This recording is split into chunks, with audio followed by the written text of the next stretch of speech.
Ngayon gagawa tayo ng congee with oyster. Yan, black hair, dry oyster, scallop, fish, and of course the rice. And we have also the ginger.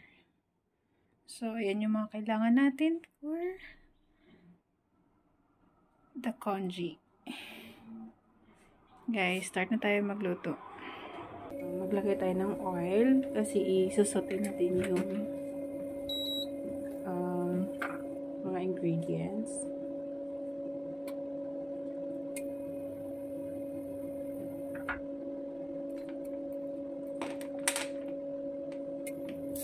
Naglagay lang tayo ng oil. Naglagay natin yung oyster. So guys, yung oyster kailangan siya ibabad para mag-soft siya. Kasi ang ginamit natin is dry oyster. So yan yung ng Chinese tradition na pagluluto. Chinese tradition.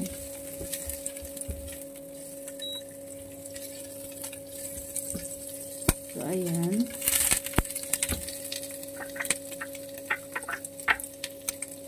Wala siyang ginger or any garlic. So, oil lang siya. Ang ginamit kong oil is olive oil. Kung wala kayong olive oil, any oil. Okay. So, mga gusto lang magluto. And, lagay na natin yung scallop. Yung scallop din guys, kailangan din siya ibabad. Kasi dry din siya. Soak mo siya mga 15 minutes to 30 minutes. Pwede na siya gamitin. And then, yung rice.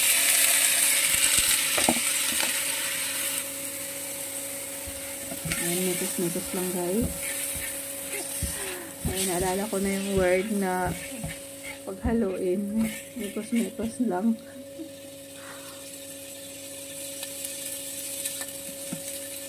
Ayan na.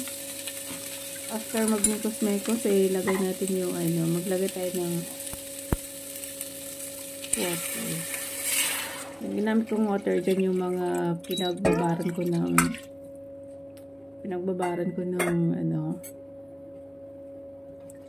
oyster, ng scallop. So, before kayo magbabad ng oyster at saka scallop, hugasan nyo muna kasi yung water nun, pwede nyo siya gamitin.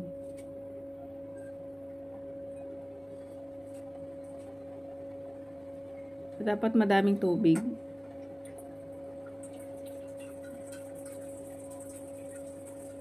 Ilalagay ko dyan is hot water kaya medyo natagalan.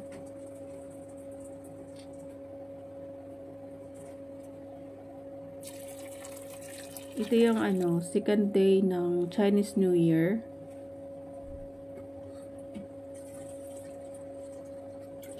So, yan yung nila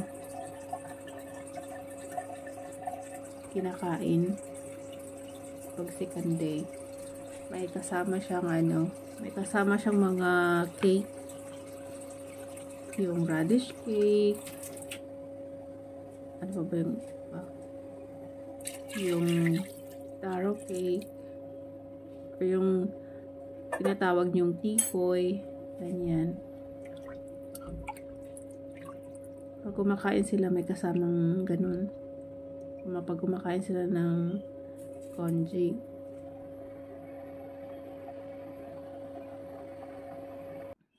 Ayan na kumulo na yung congee natin tanggalin natin yung ano, yung para siyang bubbles sa top.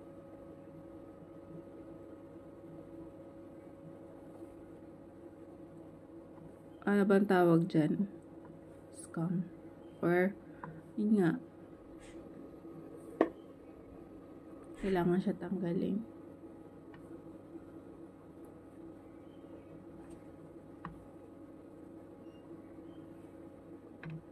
Kasi pag hindi siya tinatanggal, didikit yan sa gilid-gilid at nangingitim.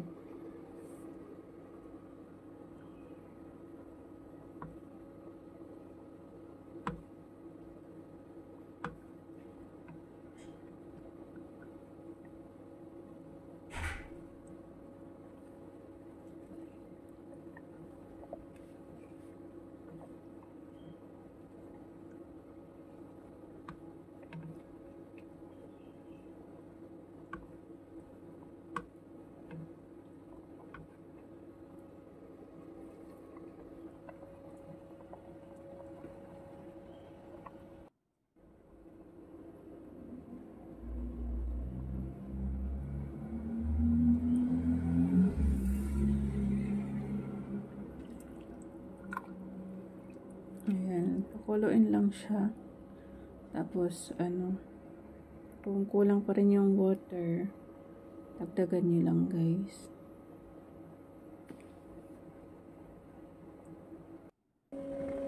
Ayan,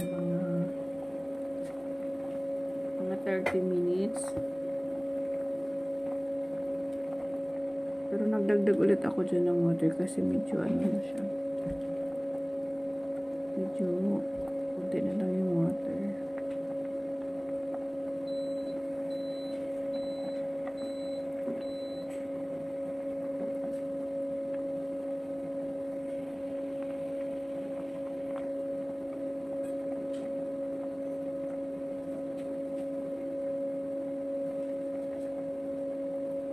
Yan, naglagay tayo ng white pepper.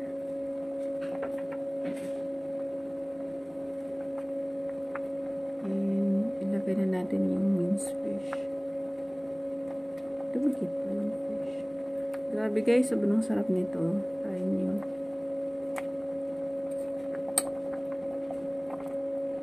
Ako hindi ako ano sa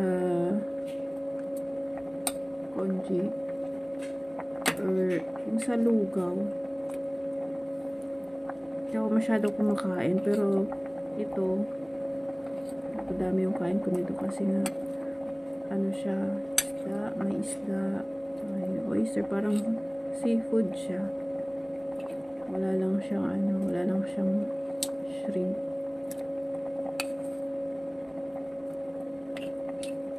Oo ba, seafood na rin kasi isda, oyster at saka scallop.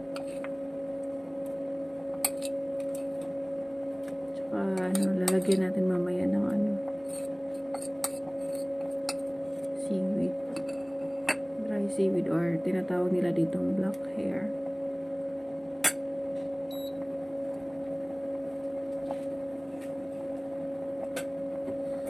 Kasi inaubos talaga tong congee na to. Naubos ng mga bisita. Yung bisita namin, ano, 9. Pero sa 9 na yun, apat yung nagbigay ng red packet. 4 na. Okay na, at least mayroon, diba?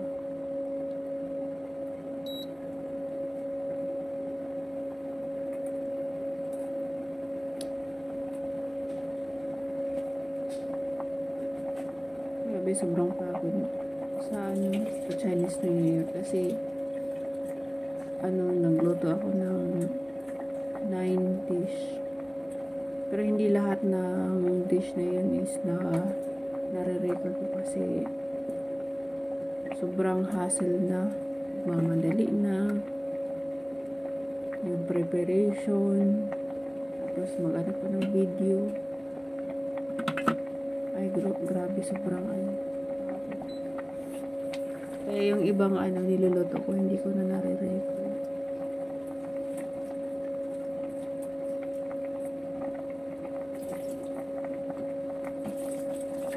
Hindi ko lang siya tinakpan, pero dapat takpan nyo kasi para mabilis maluto. Ito kasi hindi ko siya tinakpan, gawa sa video ako. Nakita nga yan ni Lolo yung yung stick ko at saka yung cellphone. Pero wala naman siyang sinasabi. Ayan yung dry hair, black hair. Tawag nila dito black hair. Pero siya yung seaweed. Kailangan din yun siya ibabad sa water. Tapos hugasan ng maigi at saka lagyan siya ng oil. Or pwede hot water. Kung nilagyan nyo siya ng oil, hot water yung panghugas nyo kasi may mga dumi-dumi pa. So, ganyan na siya. Simple lang. Madali lang magluto, guys. Madali lang magluto, pero yun nga, doon ka napapagod sa preparation ng mga lulutuin mo.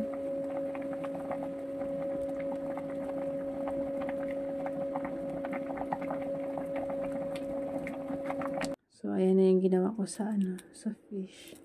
Kanina, bago siya ilagay. Sineseparate ko na siya.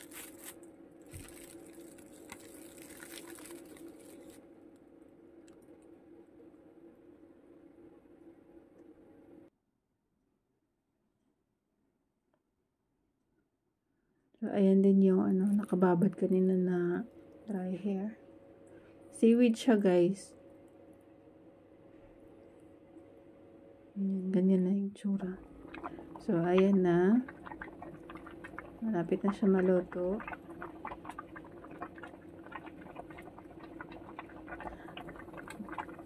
Pwede rin nyo siya lagyan ng ng asin.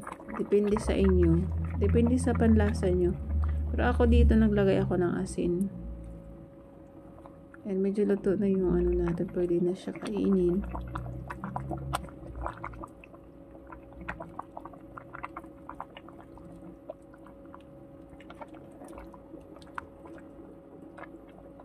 Hindi ko siya masyadong hinalo-halo kasi ayoko na yung parang as in durog na durog yung kanin.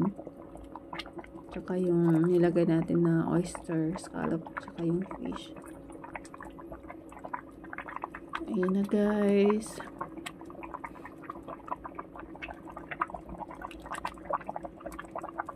Ready to eat na.